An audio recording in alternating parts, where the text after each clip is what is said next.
okay, dehumanization, what is it?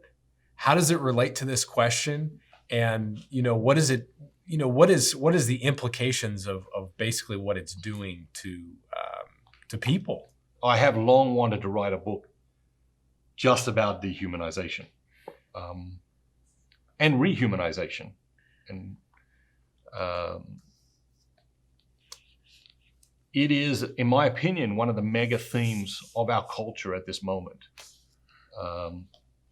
What is dehumanization? How does it happen? And what is its effect?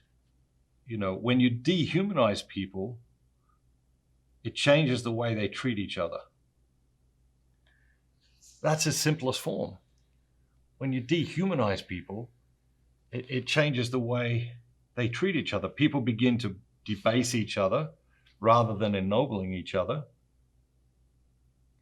For example, brutality debases us while love and respect ennoble us. Do we live in a society of love and respect or in a society of brutality? The question itself is unsettling. And of course, the answer is not binary. It's not all or nothing. It's not one or the other. But still, too much of society is engaged in various forms of brutality to dismiss the question. And that's just one example of dehumanization. Most customer service people, most people who work in customer service, do not feel like they are treated as human beings. We do tend to dehumanize customer service people. It's, I got this problem, you caused this problem, fix this problem. But the reality is the person we're talking to did not cause the problem.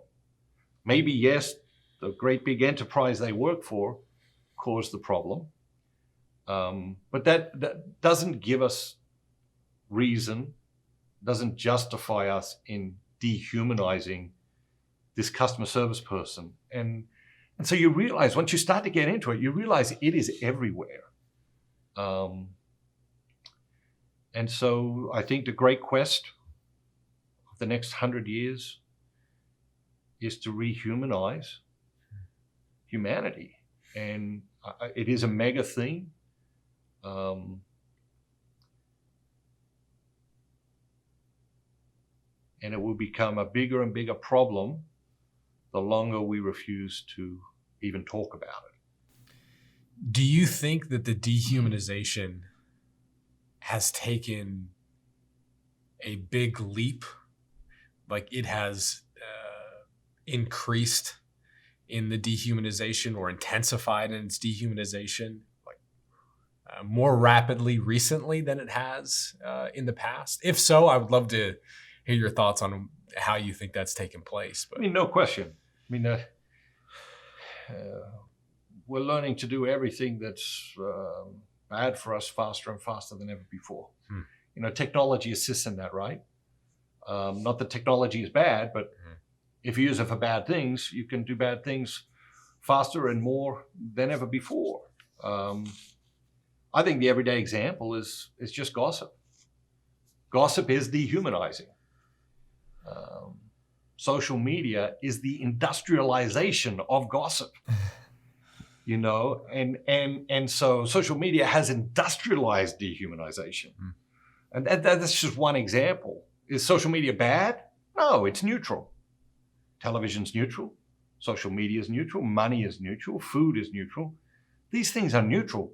How we use them, how we activate them in our life gives them their positive or their negative charge. But there's certainly plenty of evidence that something like social media is being used to dehumanize people in myriad ways. Perhaps most significantly by redefining what it means to be a friend. It's the simplest thing, right?